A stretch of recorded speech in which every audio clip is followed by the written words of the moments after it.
Profit Mohammad के बारे में जो आपत्तिजनक कंट्रोवर्शियल बात कही गई, उसको हर व्यक्ति को, हर इंसान को उसको कंडेम करना चाहिए, चाहे वो किसी भी धर्म का इंसान हो। उसने जिसने ये स्टेटमेंट पास की ये कंट्रोवर्सी क्रिएट करने के लिए, उसका नाम हम में से कितने लोग जानते थे, और आज ये वाहियात बात उसने जो कही, उसको कहने के बाद आज गल्फ कंट्रीज, अरब कंट्रीज, फॉरेन कंट्रीज तक जो है उसका नाम गूगल कर रही है कि ये कौन है। तो उसका ये स्टेटमेंट पास करने का मकसद पूरा हुआ।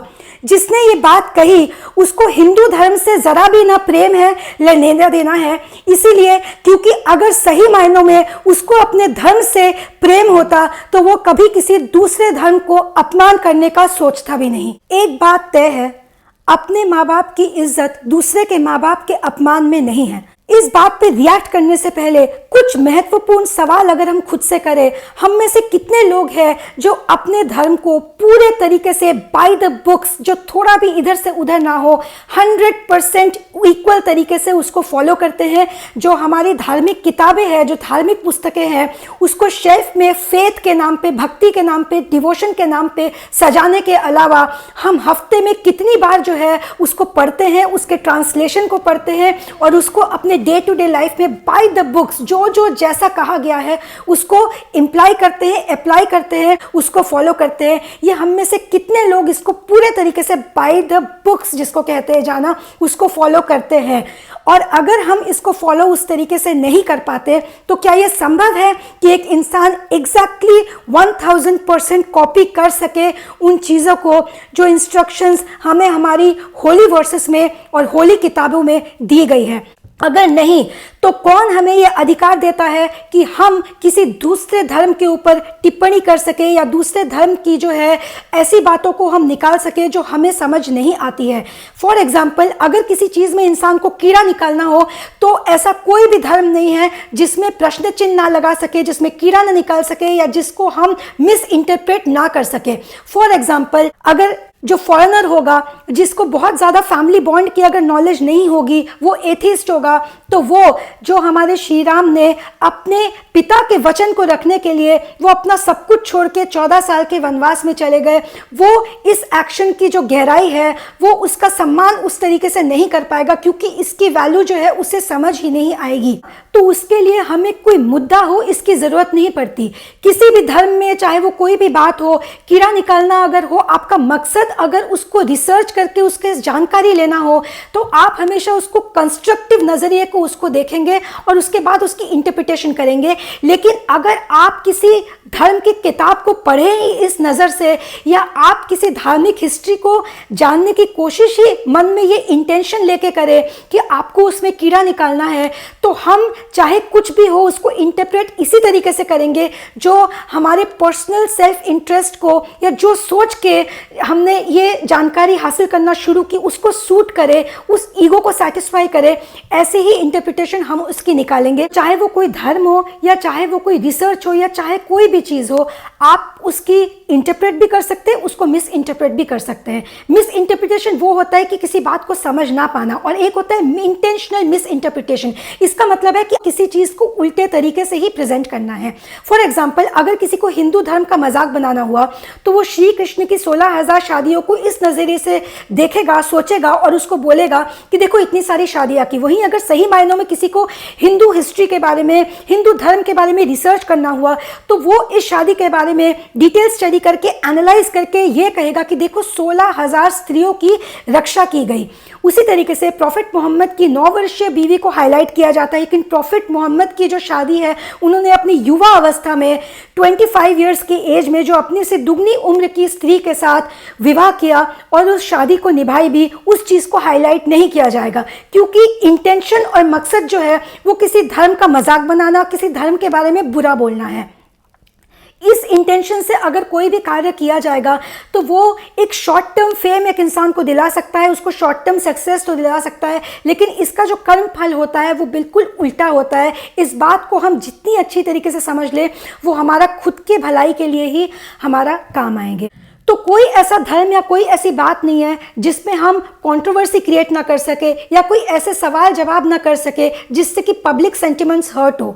यहाँ पे एक बात समझना बहुत ज़्यादा ज़रूरी है कि जो युवा पीढ़ी है, अपकमिंग जनरेशन है, हर धर्म की, हर देश की, हर कंट्री की, वो कितनी ज़्यादा इससे प्रभावित और इफेक्ट हो रही है। ये जो धर्म के नाम पे लड़ाई झगड़े होते हैं, एक कॉन्वेंट स्कूल और कॉलेज में पढ़ने के नाते मैं बहुत सारे धर्मों के लोगों के साथ बड़ी हुई हूँ, तो इससे जो माइंडसेट है वो पता चलता है। लोग जो है हेट पसंद नहीं करते, और धर्म के नाम पे जितनी लड़ाइयाँ होती है, इस वजह से लोग, जो अपकमिंग जनरेशन है, जो युवा पीढ़ी है, एथेइज्म की तरफ जा रही है। एथेइज्म की तरफ अगर हमारी जनरेशन जाएगी तो इसका जो नुकसान है वो हमारे फैमिली लाइफ को किस तरह से इफेक्ट करेगी, उस चीज़ को समझ लेना बहुत ज़रूरी है। हर नुक्कड़ में एक पुलिस ऑफिसर खड़ा नहीं होता, तो क्या सेफ्टी सिर्फ तभी तक बनी रहेगी जब तक कोई पुलिस हो निगरानी के लिए? अगर एक इंसान गॉड फियरिंग ना हो, अगर एक इंसान अपने अपने रिस्पेक्टिव धर्मों को मानना छोड़ दे और उससे दूर चला जाए और एथेइज्म की तरफ जाए, क्योंकि वो ये देख रहा होता है कि धर्म के नाम पे लड़ाइयाँ हो रही है, तो क्या है, वो स्पिरिचुअलिटी और अध्यात्म को अपनाएगा जहाँ पे कोई पर्टिकुलर धर्म से कोई लेना देना नहीं है, तो वो अपने धार्मिक किताबों से दूर होगा। आप सोचिए, बाइबल में ये कहा गया है, honor your parents, honor your mother and your father, for your life be prolonged on the land of the Lord that your God is giving you। अर्थात आपकी जिंदगी और भी लंबी होगी, लंबी उम्र, आप लॉन्ग लाइफ जिएंगे अगर आप अपने माता पिता का सम्मान करेंगे। तो कुरान में ये कहा गया है कि माता पिता के साथ ऊंची आवाज में बात तक नहीं करनी है। Don't raise your voice on them and talk very gently with them.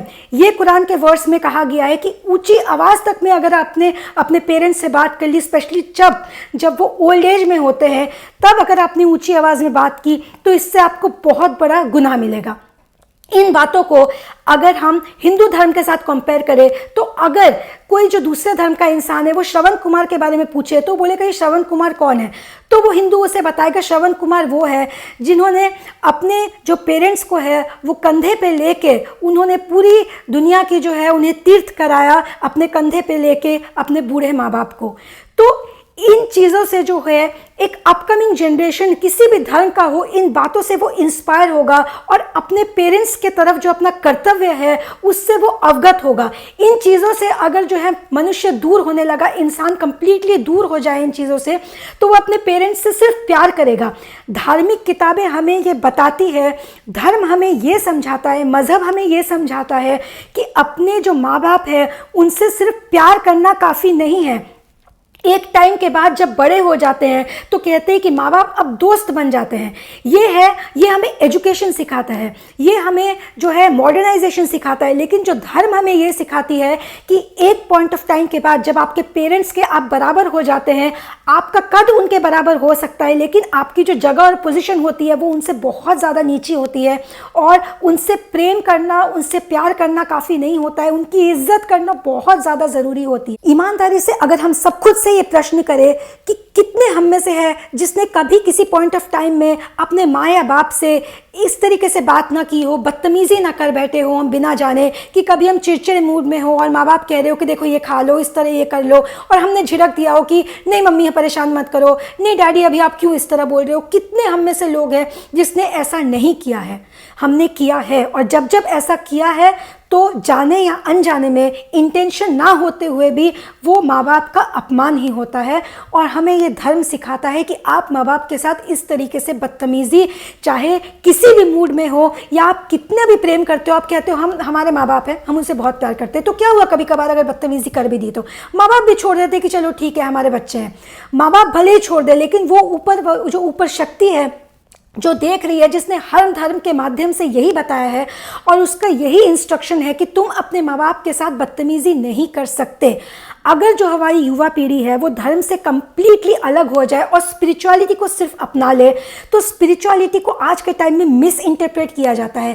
Tattoo बनाएंगे लोग, टैटू बना के जो है स्पिरिचुअलिटी को इस तरह करेंगे कि स्पिरिचुअलिटी सिर्फ म्यूज़िक के बारे में है, फ्रीडम के बारे में, लिबरेशन के बारे में है, मतलब कोई बंधन नहीं, कोई इंस्ट्रक्शन को फॉलो नहीं करना। और धर्म में जो किया है वो दकियानुसी बातें की गई है, यही और धर्म है उसको पॉलिटिक्स के लिए या सिर्फ उसमें लड़ने झगड़ने के लिए, या चलो आपने एक दिया जला दिया, अगरबत्ती जला दिया, या आप किसी तीर्थ यात्रा में जाके आए, या किसी रिलीजियस इंस्टीट्यूशन, रिलीजियस जो प्लेस है उस रिलीजियंस जहाँ पे पूजा प्रेयर सेशंस होता है वहाँ प्रेयर सेशन अटेंड कर लिया, इबादत आप करके आ गए, दैट्स इट। जो धार्मिक किताब है उसको फेथ और डिवोशन के नाम में जो है उसको सिर्फ सजा दिया जाता है, या अगर साल में एक बार या 2 बार कोई रिलीजियस ओकेशन आएगा तो उसको पढ़ भी ले। हफ्ते में कितने बार उसको हम जो है उसको रीड करते हैं? नहीं करते हैं हम उसको, और जितने भी जो लोग करते भी हैं तो वो मात्रा में बहुत कम है। तो धीरे धीरे धर्म से इंसान अगर दूर होता जाएगा, ये हम अपने लाइफ में इसका क्या नुकसान देंगे? जिसने एक कंट्रोवर्शियल स्टेटमेंट पास किया, उसका इंटेंशन उसको अपने धर्म से कितना प्यार है, स्टेटमेंट पास करके उसने बता दिया है। क्योंकि सही मायनों में जिसको अपने धर्म से, जिसको कहते हैं ना ऊपर वाले को, जो एक बिलीवर होगा, और बिलीवर से मेरा मतलब सिर्फ क्रिश्चियन होना, मुस्लिम होना, हिंदू होना नहीं है। बिलीवर से मतलब है आपको इस बात पे यकीन होना कि ऊपर कोई है जिसने हमें बनाया है। तो आप बिलीव करते हैं कि किसी ने आपको बनाया है। अगर आपको ये बिलीव है और आप सही मानों में उससे डरते हैं, आप गॉड फियरिंग है और उस शक्ति की आप इज्जत करते हैं, तो कभी उसी शक्ति को पूजने वाले, उसको वर्शिप करने वाले, उसकी इबादत करने वाले दूसरे धर्म का आप अपमान नहीं करेंगे। क्योंकि आपको पता होगा उस शक्ति जिसने आपको बनाया है वो उसका भी भरपूर तरीके से ख्याल रख रहा है, उसको भी सेहत दी है, उसको भी जो है माँ बाप दिए हैं, पैसे दिए हैं, सर पे छत दिया है। कि धर्म के नाम पे आप किसी का अपमान करेंगे तो वो गलत होगा। तो वो इंसान जो इस तरीके से चीज़ें करते हैं वो भड़काते हैं। इससे क्या होता है, हिंदू मुसलमान के बारे में कोई ऐसा स्टेटमेंट देगा, मुसलमान के दिमाग में चलेगा ये हिंदू होते ही ऐसे, तो एक मुसलमान हिंदू धर्म का मजाक बनाएगा, हिंदू के मन में आएगा ये मुसलमान होते ही ऐसे। और क्रिश्चियन तो यही बोलेगा भाई ये लड़ने झगड़ने का ही काम करते हैं, इससे अच्छा एथीज़म है। तो ये चीज़ जो है हमें कहाँ लीड करेगी? हमें सिर्फ ये चीज़ डिवास्टेशन की तरफ लीड करेगी। फैमिली सिस्टम्स का जो हाल होगा वो तो होगा, हमारी पर्सनल लाइफ में भी ये डिटोरिएशन का कारण इसीलिए बनेगा क्योंकि हम क्या एनर्जी रेडिएट कर रहे हैं। जब किसी का मजाक बनाओ या जब किसी के बारे में वाहियात बात करो, जब किसी चीज़ में आप कीड़ा निकालो या किसी चीज़ के बारे में गलत बोलो, तो जो एनर्जी हम रेडिएट कर रहे होते हैं वो वापस से घूम फिर के हमारे ऊपर ही आना है। ये जो लॉ ऑफ अट्रैक्शन सीक्रेट के नाम से जब इतना फेमस हो गया, आप कोई अंग्रेज़, कोई फॉरेनर कोई बात को कह दे तो हम उसको बहुत ज़्यादा उससे जो है कैरिड अवे हो जाते हैं, उससे हम बहुत ज़्यादा मोहित हो जाते हैं, मुतासिर हो जाते हैं, कैरिड अवे हो जाते हैं। बट कभी हम इस चीज़ को ध्यान में नहीं देते कि उसको हम इम्प्लाई कहाँ कर रहे हैं अपने डे टू डे लाइफ में। जब बात नफ़रत की होती है तब हम सारी जो हमारी फ़िलासफ़ीज़ है, जो हम अच्छी बातें अच्छे मूड में कहते हैं, जब मूड ख़राब हो तो उन बातों को एक तरफ रख के हम अपनी असलियत में आ जाते हैं। और हमारी असलियत क्या है? Self interest. हर इंसान, हम में से एक कोई भी सेल्फ इंटरेस्ट के जो कैद है, इस इल्यूजन से बच नहीं सक रहा है। इस बात को बहुत अच्छी तरीके से समझ लेना बहुत ज़रूरी है। अगर हम ह्यूमन सेफ्टी, ह्यूमन राइट्स सही मायनों में जो है उस पर वर्क करना चाहते हैं तो हर नुक्कड़ में पुलिस खड़ी नहीं हो सकती। पुलिस का काम अगर आसान करना है तो उस ऊपर वाले शक्ति को हमें वो पुलिस बनाना होगा कि जिसके डर से जो है इंसान गलत काम ना करे। और वो तब होगा जब वो धर्म से जुड़ा हुआ होगा। तब अगर किसी गली या नुक्कड़ में जहाँ पुलिस नहीं हो तब भी वो कोई गलत काम करने से हेजिटेट करेगा उस ऊपर वाले के डर से। अगर धर्म से डाइवोर्स करा दे उस इंसान का तो वो एक खुला शेर बन जाएगा। उसे लगेगा कि उसे हर चीज़ की आज़ादी है। इससे नुकसान उसका तो होगा ही, लेकिन आप सोचिए उसके आसपास के लोगों का कितना नुकसान होगा। तो अगर हम चाहते हैं कि हम खुद, हमारे बच्चे, बुजुर्ग, बूढ़े ये सब सेफ रहे तो हमें चाहिए कि हर इंसान जो है उस ऊपर वाले से डरे और वो गॉड फियरिंग बने, ना कि दूसरे धर्म का मजाक बनाए, दूसरे धर्म के बारे में अपशब्द कहे। हिंदू धर्म में कर्म योगी और कर्म के फल के बारे में गीता में बहुत विस्तार से बताया गया है। उसको क्रिश्चियनिटी में डीड्स के बारे में बहुत फोकस किया गया है। इस्लामिक धर्म में मकाफात अमाल कहा जाता है कि जो आप इस दुनिया में करेंगे उसका रिटर्न आपको मिलेगा। ये जो चीज़ें हैं, अगर कोई युवा पीढ़ी इसके बारे, चाहे वो किसी भी धर्म से बिलोंग करता हो, जब इन चीज़ों को वो पढ़ेगा, वो इसको इंटरप्रेट करेगा तो वो सोचेगा, वो इन्फ्लुएंस होगा इस बात से कि हाँ ये कोई सही बात है। वही बात आती है धर्म में कुछ ऐसी चीज़ें भी है जिससे अगर वो इन्फ्लुएंस हो जाए तो वो गलत रास्ते पे जा सकता है।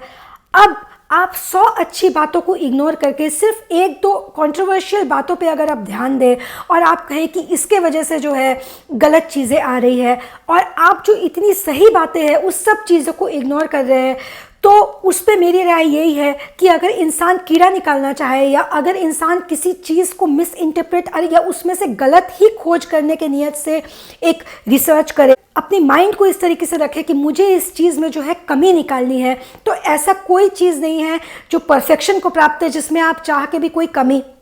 आप अगर एक 25 मिनट के ध्यान करने में बैठ रहे हैं जिससे आपकी बॉडी अच्छी हो रही है, आपकी एनर्जी अच्छी हो रही है, उसमें भी अगर कोई कीड़ा निकालना चाहे तो वो कहेगा 25 मिनट बैठ के भी इस तरह से हुआ कि दिमाग में तो हमारे जो है माइंड क्लटरिंग हो रहा था, हमारे जो थॉट्स आ रहे थे, हमारे थॉट्स क्लियर नहीं हो रहे थे, क्योंकि आपको उसमें जो है नुक्स निकालना है। तो आप कैसे भी निकाल सकते हैं किसी चीज़ में, अगर नुक्स निकालना है, किसी चीज़ में अगर खोट निकालना है, तो उसके लिए उस चीज़ का गलत होने की ज़रूरत नहीं है, उसके लिए हमारी सोच का गलत होना ज़रूरी है।